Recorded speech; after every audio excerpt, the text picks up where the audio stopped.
In the 10th century, China almost broke apart forever in civil war.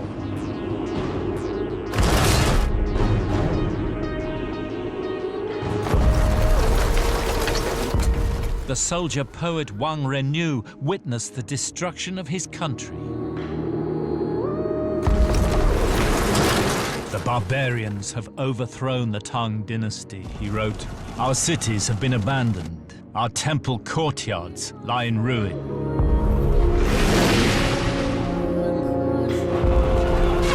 China has entered a truly dark time. But things cannot go on like this forever. The way surely has not been finally lost. I believe heaven will soon announce a new dynasty. And in around the year 960, it did.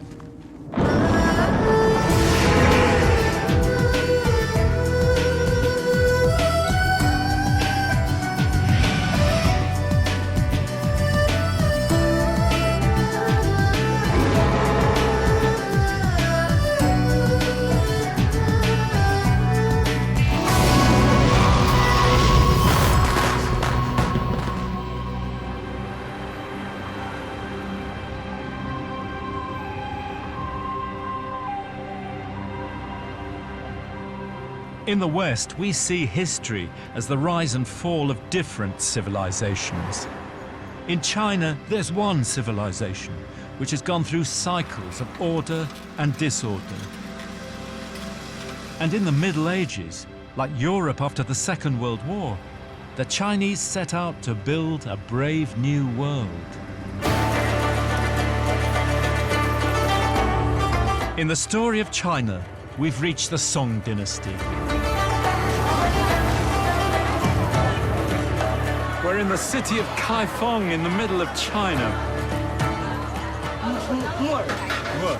Mushroom, yeah, okay. 1,000 years ago, this was the greatest and most exciting place on Earth. Its creativity and inventiveness surpassed and, of course, preceded the European Renaissance.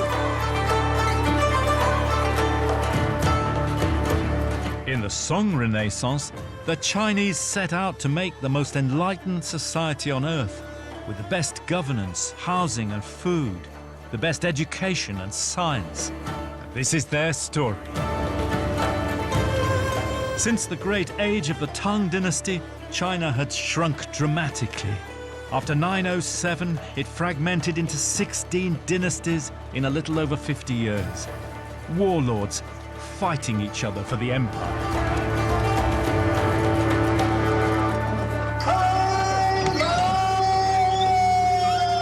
At this point, there was no certainty that China would ever be reunited.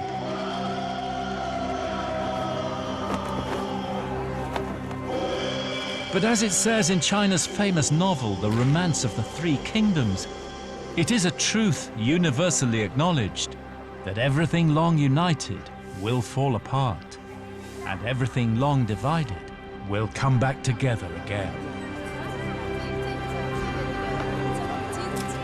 The Song would transform Kaifeng from a provincial backwater into the greatest city on Earth. And now it's rebuilding again. After the struggles of the 20th century, today's Chinese people are fascinated by the spectacle of what their ancestors achieved, and they want to touch that time again. And as always in Chinese history, great events were foretold by signs and omens. Here in Kaifeng, the most famous tells of the birth of two brothers who, like Romulus and Remus, would become the first emperors of the new dynasty. The story goes like this. At the time of chaos and war and destruction, after the fall of the Tang dynasty, a man called Chen Tuan fled to the sacred mountain Huashan, where he lived in a cave and became a hermit. And he acquired prophetic, visionary powers. And one day, he came off the mountain And in the road, he met a crowd of refugees, and there was a poor man carrying 2 baskets on a pole on his shoulders. And when the hermit looked into the basket, there were 2 baby boys. But the hermit saw dragons, and he roared out with laughter.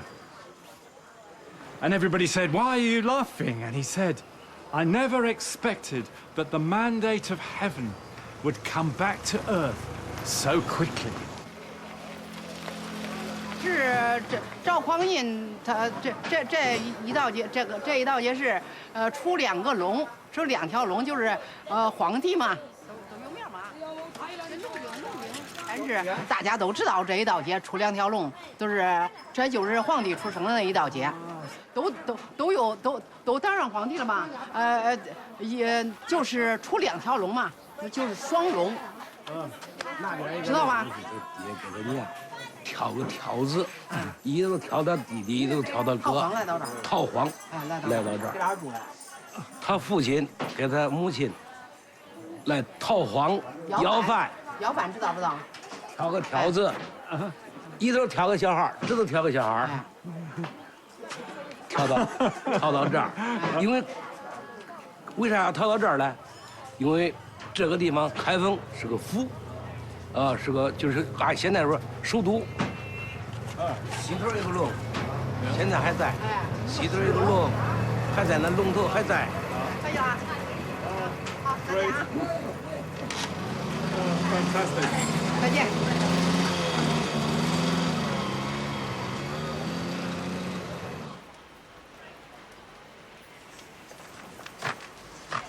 There's the surviving dragon. The last dragon of Twin Dragon Alley.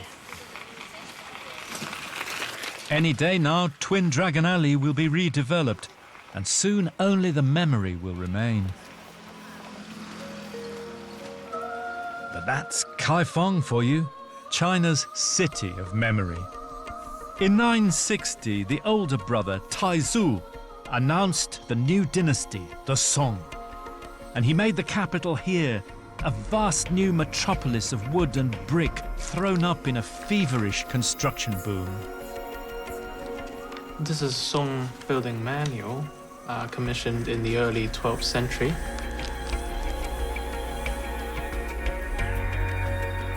If you are of a certain social status and if you can afford it, you can build your house according to these styles. So this tells you how to build a city almost, doesn't it? Well, for a city of over 1 million people, you would need lots of buildings. Biggest city in the world, perhaps, at that time? Yes, definitely, at the time. And to go with the new buildings was a whole new conception of city life. Kaifeng was a much more open city. The lifestyle was much more vibrant than the town Chang'an. All sorts of shops, all sorts of restaurants, even fast food. There's mention of fast food. And there was no curfew. That was very important. Before this, residents in the city, these urban dwellers, were supposed to stay in their own wards after the bell. But in Kaifeng, they were allowed to just flock to the markets and enjoy their time. All the pleasures of city life really start to unfold in this time. Yes. So a new capital for a new age. The largest city anywhere on Earth until the 19th century. And just like today's China, the city became a magnet for people flooding in. In a few years, it went from 1 square mile to 16. Only a few ancient buildings survive today above ground. One of them is the famous Iron Pagoda, so called because of the metallic sheen of its tiles. We're out in the northeast corner of the old city here. The Iron Pagoda is on a bit of raised ground in this corner. The emperor had built this artificial mountain called the Hill of Longevity. Wonderful, these Chinese names, aren't they? Compared with Rome or Constantinople, very little survives from Kaifeng's golden age. And you can see why when you look below the ground. Down here is evidence of 20 devastating floods of the Yellow River since the Song dynasty. This pit is a metaphor for the story of the city. I've called Kaifeng the city of memory, China's capital of memory. And in this pit underneath the West Gate, you can see why. That is the Qing dynasty city wall, the 18th and 19th century Qing dynasty city wall. And this smaller brickwork here, the Ming dynasty wall, Tudor period, part of it carries on down. And the Song dynasty city wall, maybe 20 feet below the floor level here. It's amazing thought, isn't it? And the reason why? That huge deposit of Yellow River mud, which is only a few miles from the city. These floods have been incredibly destructive all the way through Chinese history, sweeping through the whole city, destroying almost everything, even in recent times, 1842, for example. No wonder then that the city has been memorialized, if you like, not in stone, not in great buildings, but in words and in paintings.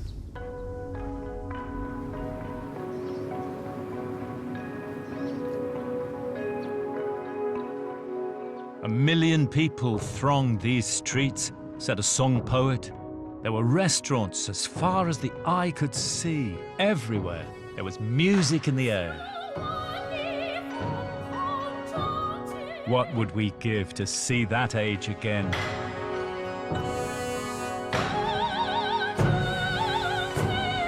But we can still see Song Kaifeng in China's most famous work of art. As historical sources go, this is one of the most fabulous that exist in the world. It's a scroll. It's nearly 20 feet long. I'd need to unroll it across the middle of the street if we were going to do that. It's simply a depiction of the city as it was just before 1127 by a court painter, and it's the life of the ordinary people. There is nothing like this in the whole of history. It gives you the streets, the alleyways, the hutongs, the shops, the taverns and restaurants, all of them real places. Mr. Wang's house, the spice shop, Shen Yang's licensed tavern, Physician Zhao's residence, the sugarcane shop, Dr. Yang's clinic. An amazing image of the sheer vitality of Song Dynasty China. Here, 400 years before the European Renaissance, with its commitment to human values, was a city dedicated to the prosperity and well-being of its people. A city for the many, not just the few.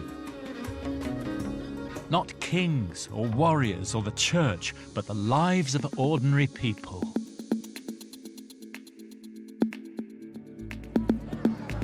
It's an image of themselves the Chinese have loved ever since.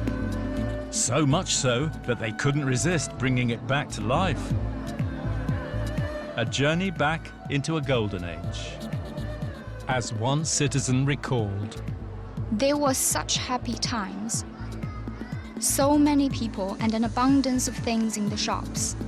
The wonderful festivals. So many sights for the eye to enjoy. Above all, I remember the humane and congenial character of the citizens, always ready to help a stranger." A good time to live, do you think?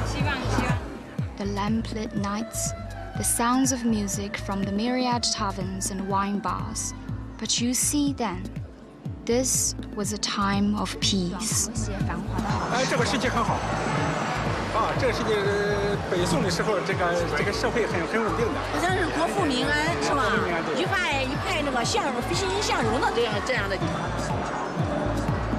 There are many legacies of the song in today's China, and one that's become celebrated across the world is Chinese cuisine. The song thought that people should be well fed, and eating became the great social ritual it is today. Chinese cooking, of course, is one of the great cuisines of the world and the oldest cuisine in the world. But the beginnings lie in poor people's food. Here they fed both the posh and the working man. People have had to get used to making the best out of whatever food source they could lay their hands on, and to make it palatable.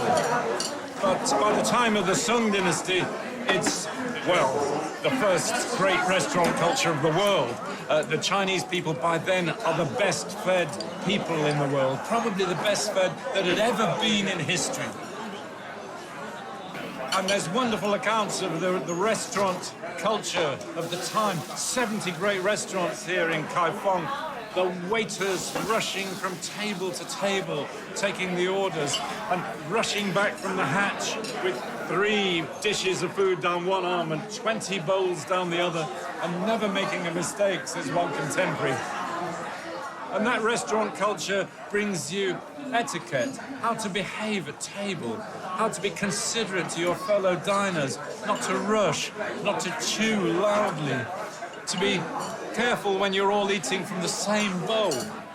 And that in turn, of course, brings you a kind of foodie culture. They've got cookbooks back in the Sung dynasty. One of them has been reprinted ever since the last time in 2004. Pure recipes from the Mountain House cookbook. Oranges stuffed with crab meat. Bean curd steamed with hibiscus flowers. And each one of these recipes has got delightful notes by the author telling you where he first picked it up. Take this one. Plum blossom noodle cake soup. I picked up this recipe from an old scholar in the Zimao Mountains on a beautiful snowy night.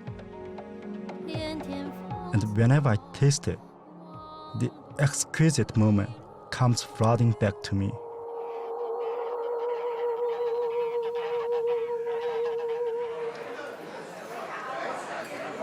Let's just move some space.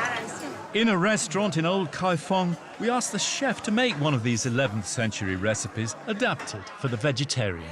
薛梨、莲子、银耳，这些东西都是有清热、解毒的。 There's a type of mushroom, pear, and lotus seed. Lotus seeds. Yeah. So you mix mushrooms and fruit. That's very interesting. Because they have this function of like deflammation. Oh, wow. It's delicious. 味道很好，谢谢你。这是我们应该做的。 He says it's his pleasure. Thank you. You're Great. I'm going to finish this off, if that's all right. Is that all right?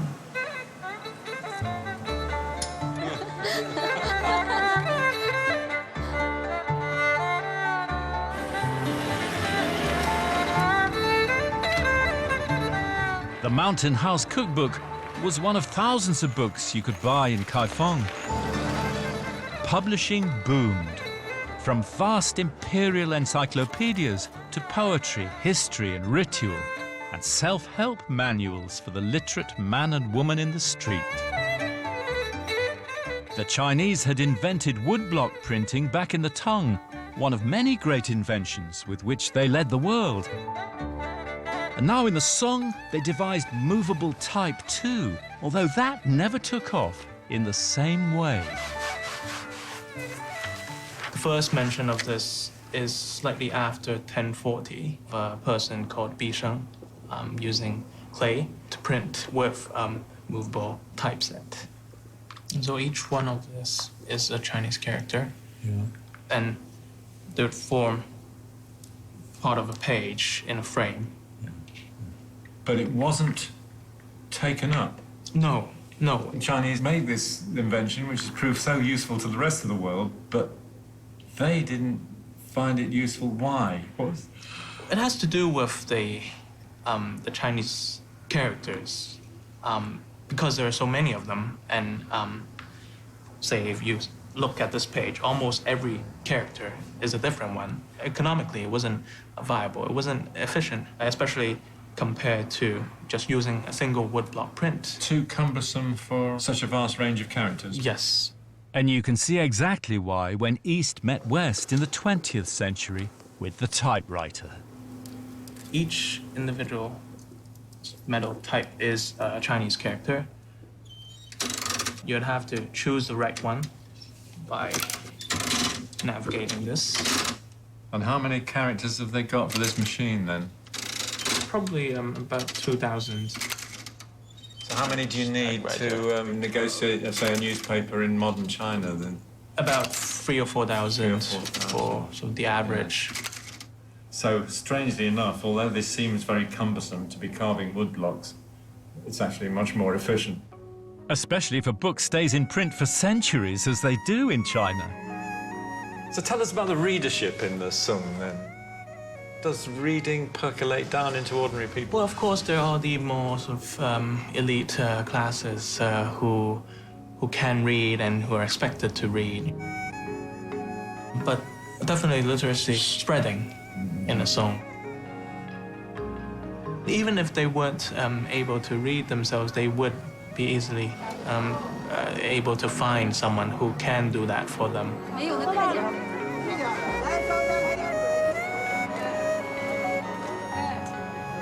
One of the great things about the Sung dynasty is the attention to what we would call, I suppose, civic values. They even published books on old age. This, you're not going to believe this, but this is a book about, well, it's called How to Help Old People Live Better, Longer and More Fulfilling Lives. And it was written in 1085. And it's gone through editions in every dynasty of China ever since. And this is the latest 2013 printing. How about that? Now, to care for old people, you have to look at the nature of their whole life. Everybody has things that they really like, things that make them glad. Books and paintings, music. There are millions of things that people like. If a person frequently seeks out the things that they've loved all their life and focuses on their essence and has these things around them, it will give them endless joy and pleasure, and their days will be joyful. And today's citizens still follow the Song's self-help message. 喜乐，有个喜乐的心，就是锻炼身体，宽心。 就是心胸宽广，什么事情不要往心里放，要对别人宽厚，对自己要严厉。还有老有所为，因为我们因为有时候老年人有那么养脑筋，有种保障。Yeah. So dancing is very good. Yeah. 广场舞。 So in its ideas about the good life, the Song went beyond any earlier civilization, even the ancient Greeks. And in science, the list of their inventions is incredible. From gunpowder and blast furnaces to the magnetic compass and evolution theory.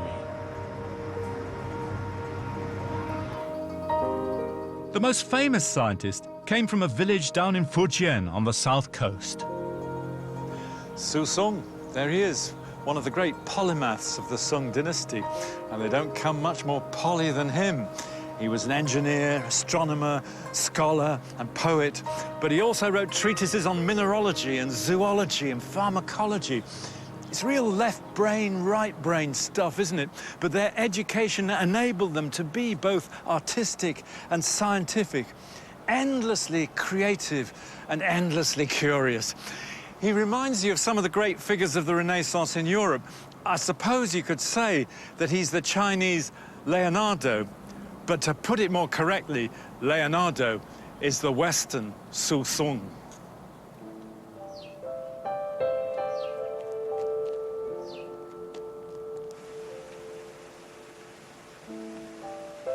This is Su Sung's pet project, an astronomical clock. His proud hometown has just rebuilt a working replica, 45 feet high. Its mechanism, a water clock driven by an endless chain drive.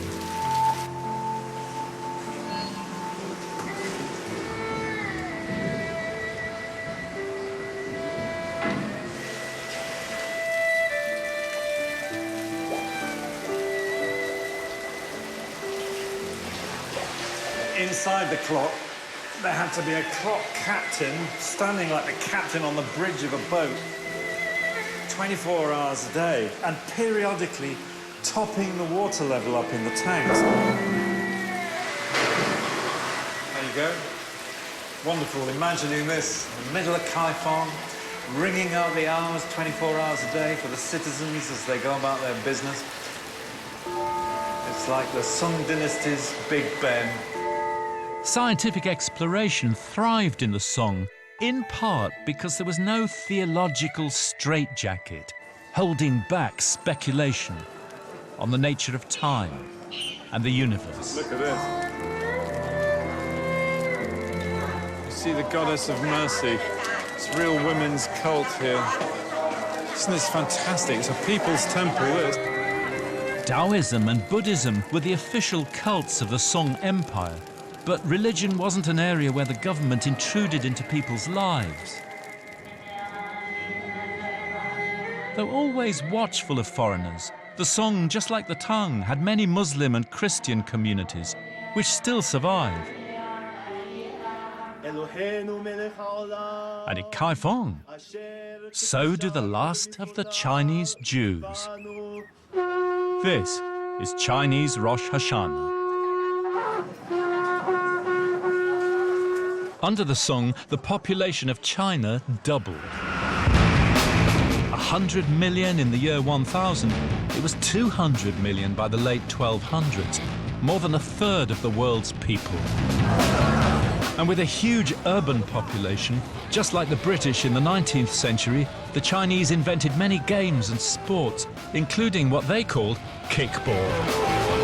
We British, of course, pride ourselves on having invented the world's greatest game, and in a sense that the rules of modern football were established in Britain, in Sheffield to be precise, in the 1860s, that's true.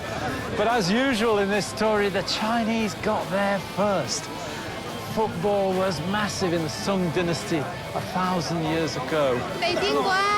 So I suppose you could say, as the Chinese would, 苏州会招乐. Football's coming home.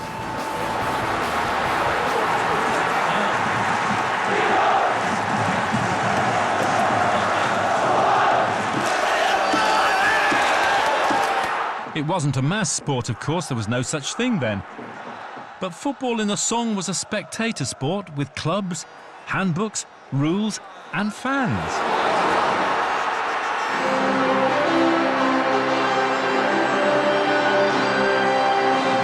The Emperor's not arrived yet.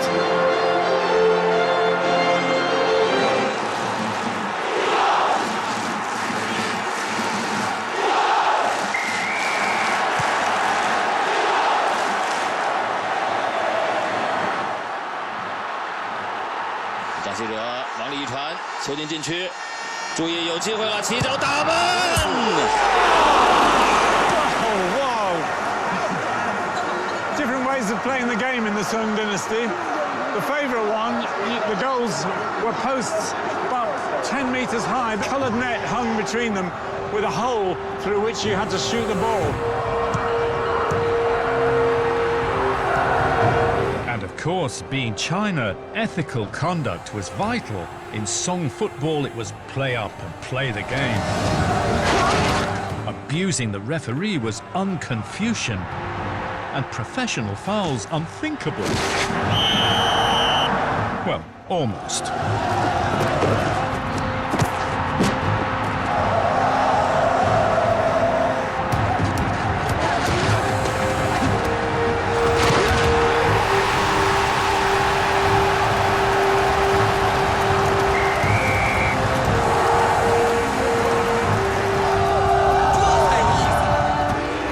And football wasn't just for the elite. China was opening up socially, and that went for government too. There was definitely a lot of social mobility going on during the song. The social classes were in flux in some sense. People from all sorts of backgrounds could engage more closely, who were more sensitive towards the social situation. They became involved in government too. New schools for learning opened up, and academies were established as well that sought to teach the classics and also to foster good character. It was the great age of Confucian's social values, and how they set about creating that ethos is startlingly modern. As you can see, it's Freshers Week here in Henan University in Kaifeng. The story of universities goes back a long way in China, much further back than in the West. And amazingly, here in Kaifeng, in the 11th century, there was a national university. In 1069, the emperor expanded the student body from 1,000 to more than 3,000. They had financial support and board and lodging, and the big idea was to draw in students from the provinces, talented youngsters, perhaps even from middling or lower families, to come into the metropolis for the best education. And the goal, as the emperor put it himself, for the morality of the culture. As educationalists say today, the ethos is the thing.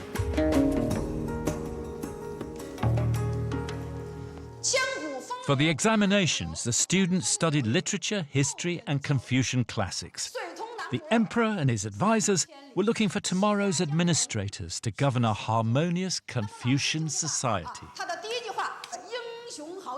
There was a new class of literati who previously perhaps didn't have the chance to sit through the examination system, but now they had.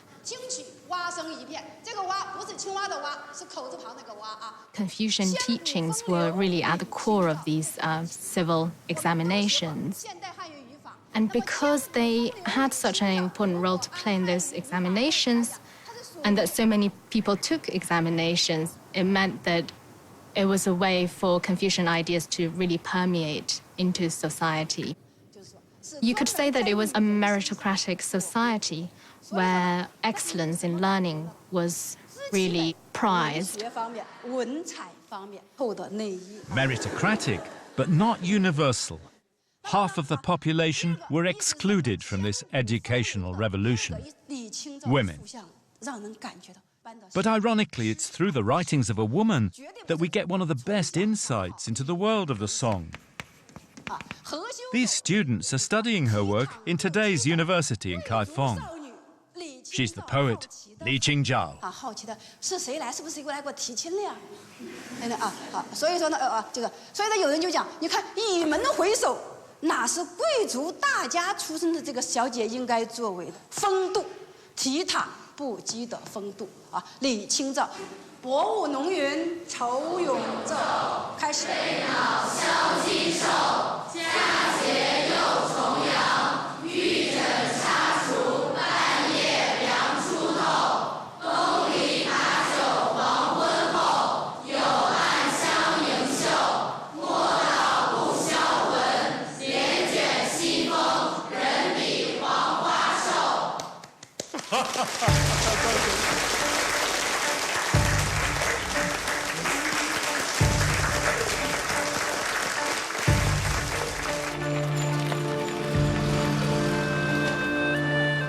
Li Qingzhao.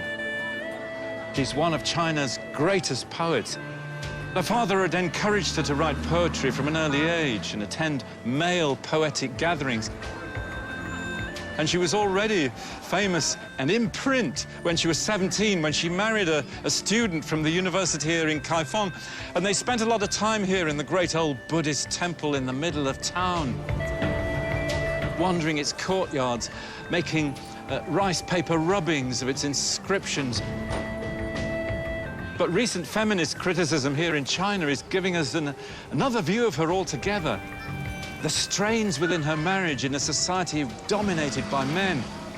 The ambitions of a brilliant woman to find a voice that was not only interior and personal, but public and political. She was criticised by some at the time for saying things. For writing poetry, women were not supposed to write poetry. This was, you know, a man thing. And poetry was one of the major ways of social interaction amongst men. You would go and drink a cup of wine and you would compose poetry with each other. You would say 2 lines of a poem and I would give you the next 2 lines. You would create new poetry in that way.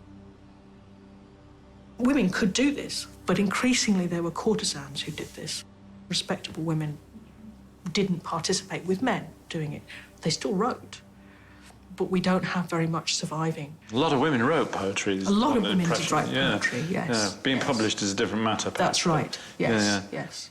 Paradoxical period for women, isn't it, the Song? You know, so many social advances, women's voice appearing strongly, perhaps for the first time, and yet foot binding starting to become widespread.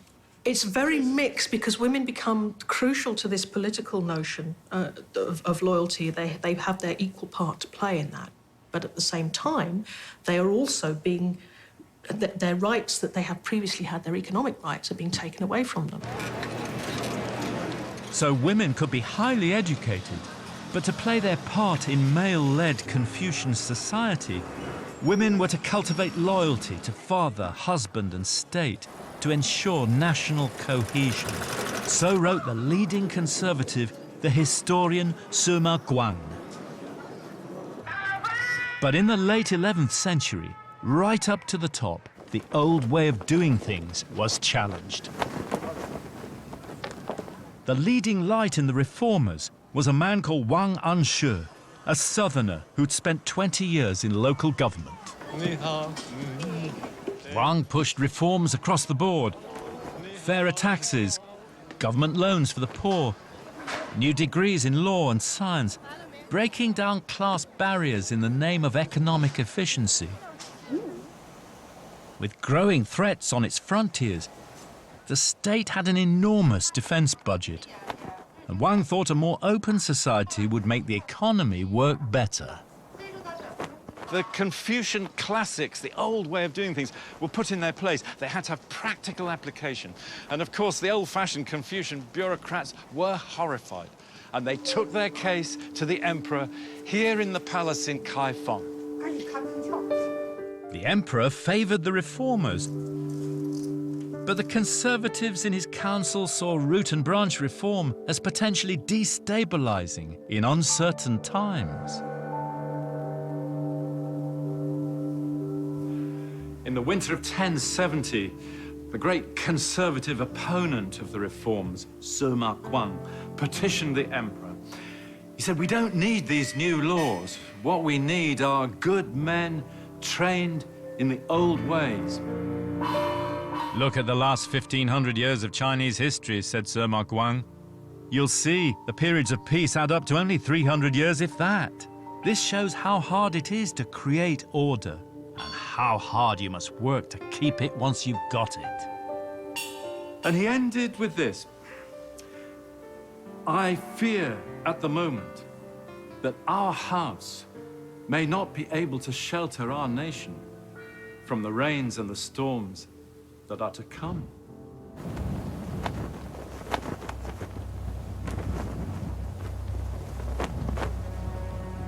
It's one of the great what-ifs of history. At this point, towards 1100, China could have become the first modern society, with the most egalitarian system of government anywhere before modern times. Why that didn't happen was due to events beyond their control. which would eventually overwhelm them.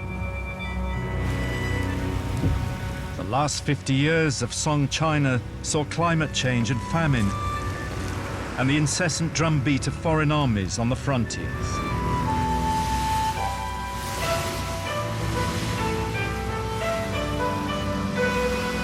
The mandate of heaven was not yet lost, but the harmony had gone.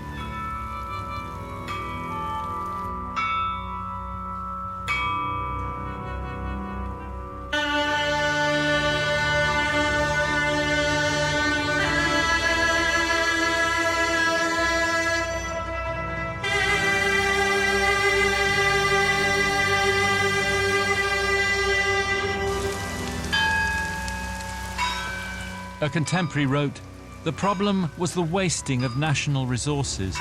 Public opinion wanted defense spending, not grand building projects."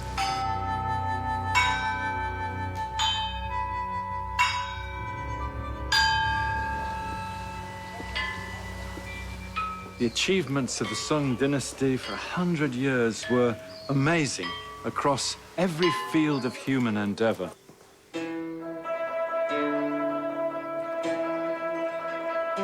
In 1101, the last great emperor of the united northern and southern Sung came to the throne, Huizong.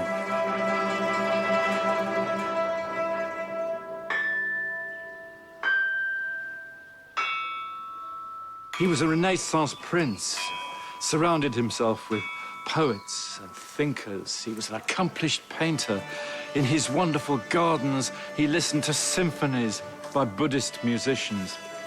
But as he plunged deeper into his introverted speculations about sacred kingship, he lost touch with reality. When much harder choices were needed, choices about military expenditure and defense budgets, and deployment of armies as the barbarian forces gathered on the frontier. And when the crisis came, as he himself admitted, I myself was mediocre, and in the end, I failed the nation.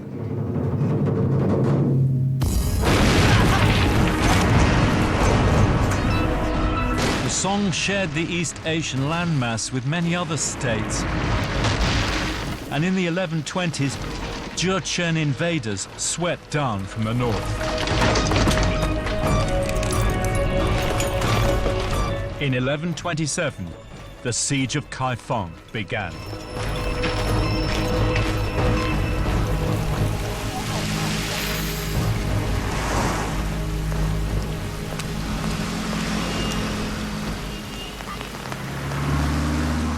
It's one of the greatest, most poignant tragedies in Chinese history. Just imagine the scene. Thick snow swirling down from the sky. On the horizon, the gate towers of the outer city are on fire. Many of the houses are burning. And here, inside the walls of the inner city, are hundreds of thousands of terrified citizens of Kaifeng, still resisting hopelessly. The food's run out, the markets are empty. There are rumors even that people are eating human flesh. And the government now try to buy off the invaders, but there's no cards left to play. When they give gold, the invaders want more. They want millions of ounces of gold and silver. They want precious silks and fine wines. They want antiques and temple bells and ritual vessels. They want the musical instruments played by the imperial orchestra. And they want people. They want craftsmen, but especially they want women. They want the ladies in waiting from the imperial palace. They want the 1,500 female musicians who used to play before the emperor. They want the wives and daughters of the royal family and the courtiers and the leading citizens, all to be delivered to their great camps to the north and south of the city. And of course, many of those women committed suicide rather than go. And so the city, which symbolizes the very best that civilization had yet achieved on Earth, was brought to nothing.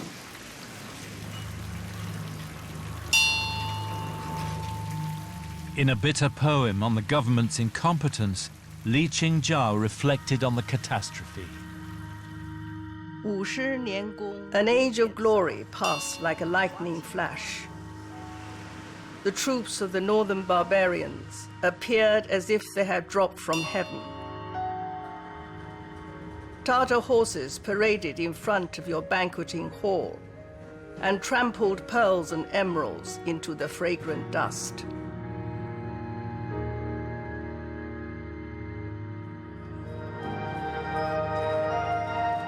What a waste of time it was for great artists to carve your name into polished cliffs. The mandate of heaven passed from you, but you didn't see. Times change and power passes. It is the pity of the world.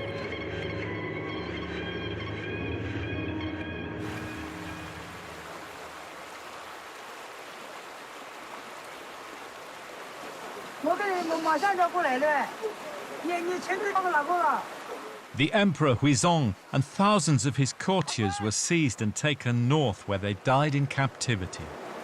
But his brother fled beyond the reach of the invaders across the Yangtze River, and vast numbers of refugees followed. Get a great sense of a Chinese medieval village from here, don't you? The big difference would be that today the houses are made out of brick and concrete. Then they would have been wooden-framed, wooden-fronted houses like those old ones over there. And the people here were not scholars and bureaucrats. They were boatmen and dockers and warehousemen.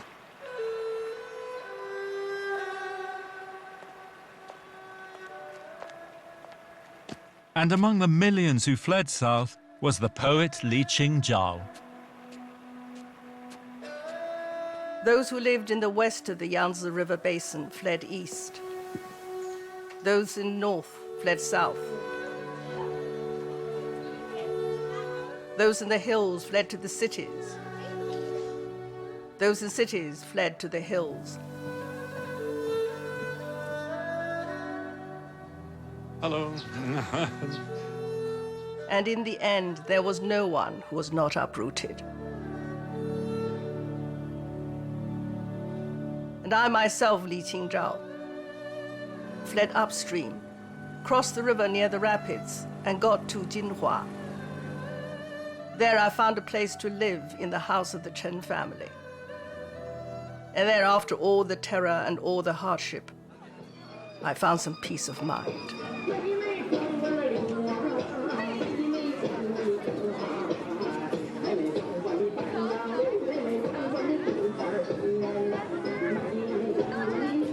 And so the patient and long-suffering Chinese people set out once more, as they have so often, to rebuild, refusing to give up on the Song dream. And it was here in the south, in the 12th century, that Chinese civilization was reborn in what we call the Southern Sung. Up to this point, the South has been politically and to some degree economically somewhat more peripheral to the North. But now is the moment when that completely changes.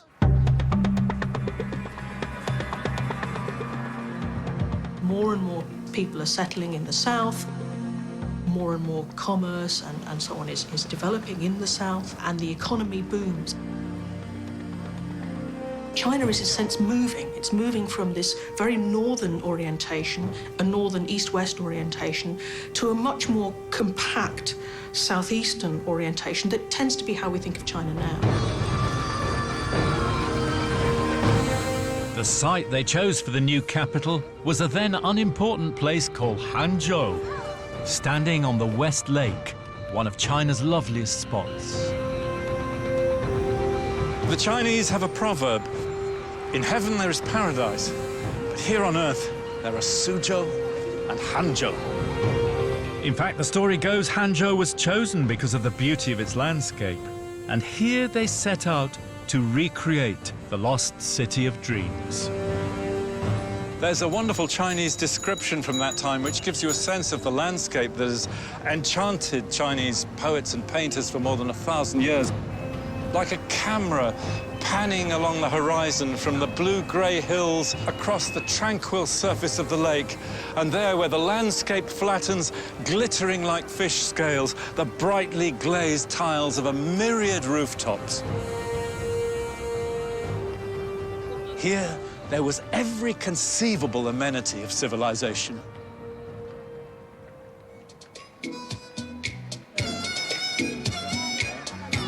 So in Hangzhou, Song civilization was restored. From the people's culture to practical government, there were fire stations, hospitals, old people's homes, and even dance pavilions. When the Italian Marco Polo came here in the 13th century, he called it the best city on earth. There were shops selling beauty products, makeup and face cream, eyeliner, false hair. And if shopping in Hangzhou hadn't worn you out, you could repair to tea shops or wine bars or storytelling houses or huge public theatres. And if that wasn't enough, at the end of the evening, you could go to fabulously appointed, exclusive hostess bars where the most famous courtesans of the time would serenade you with beautiful music. There was even a gay club.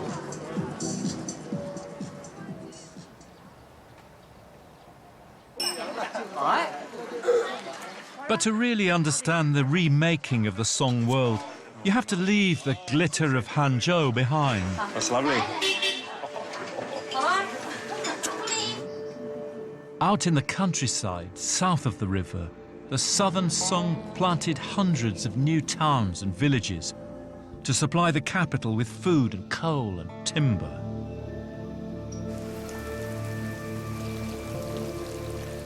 And here, at the grassroots, they passed on the cultural ethos of the Song. Even now, in the old county towns, you can meet descendants of the governing class. Ni hao. Hello. God, whoa. This is Qishan Town, an old Song trading place. Here in Mr. Xie's crumbling family house, the signboard proudly salutes his ancestors who passed the Song civil service exam.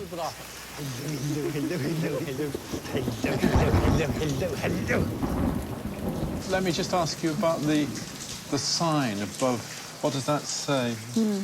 哪个匾？ Yeah. 这个进士。进士。对，进士。这为什么有这么个匾呢？当时呢，因为这个进士这个匾呢，是孙子为爷爷献祝啊，大概献祝寿神嘛，因为两个都是进士，爷爷也进士，他孙子也是进士，所以他有这个匾纪念，它是个可能遗传基因。And despite all the upheavals of the 20th century, the old ideals are still passed on. Upstairs in the altar room, wooden plaques name the ancestors stretching back 1,000 years. How many ancestors are commemorated here? 大概一共有40多块吧。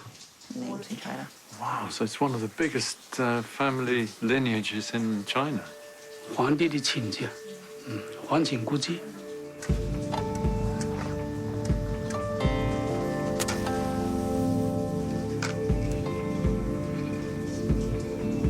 Oh, it's so touching. Across the generations, the thread connecting the living with the dead, the Song ethos of virtue, duty, and Confucian morality. In the 1100s, here in the south, great thinkers like Zhu Xi shaped the Confucian ethos of China until today. Zhu Xi wrote China's most influential book after Confucius, a handbook to family rituals. It was said you could find one in every home in China in the 19th century. It's about the mutual dependence of family and ancestors, as Zhu Xi said, part of the state's effort to guide and transform the people. But the old cycles of Chinese history now returned to haunt them. In the 13th century, the world was turned upside down by the Mongols. Led by Genghis Khan, their armies swept west as far as the walls of Vienna. They overran northern China, creating the most extensive empire in history. And then, they gradually spread their power into the lands of the southern Sung by land and sea, until the last terrible battle. It was March the 19th, 1279. Dark day in the story of China.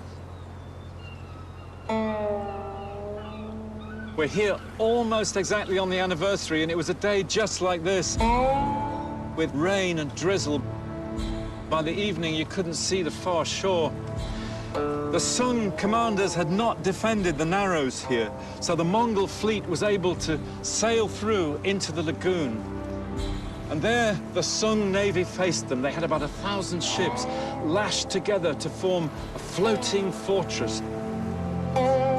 Their decks protected by wet mud to stop the effects of the fire projectiles from the Mongol catapults.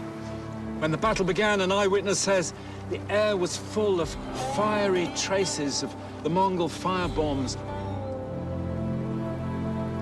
But when the tide rose, the Mongols were able to encircle the Sung fleet.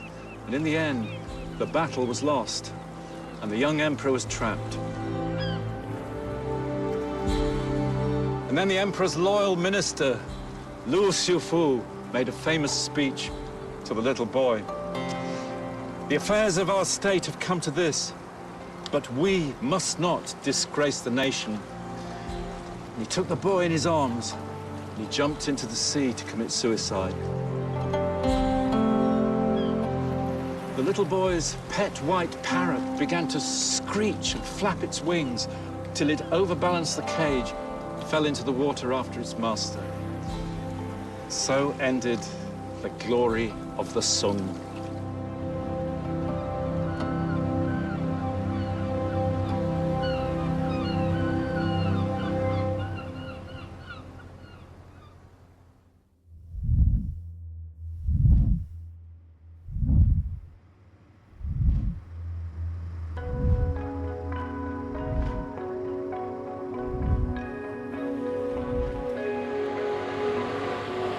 So in the later 13th century, China was defeated under alien rule, shocked to the core.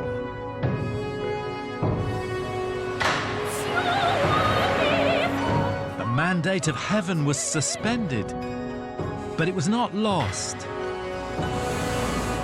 For China's cycles of order and disorder will continue. Another great age will arise, as in China it always does. One of the great eras of high civilization in world history. But they won't follow the brilliant experiments of the Song on the path to modernity. Instead, the experience of defeat will give birth to a new kind of despotism. The new dynasty will be the bringers of light.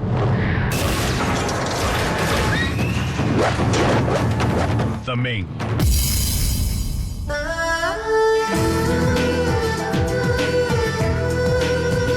Food to enjoy in Rick Stein's Taste of Shanghai as part of China Season, Monday on BBC Two at 9.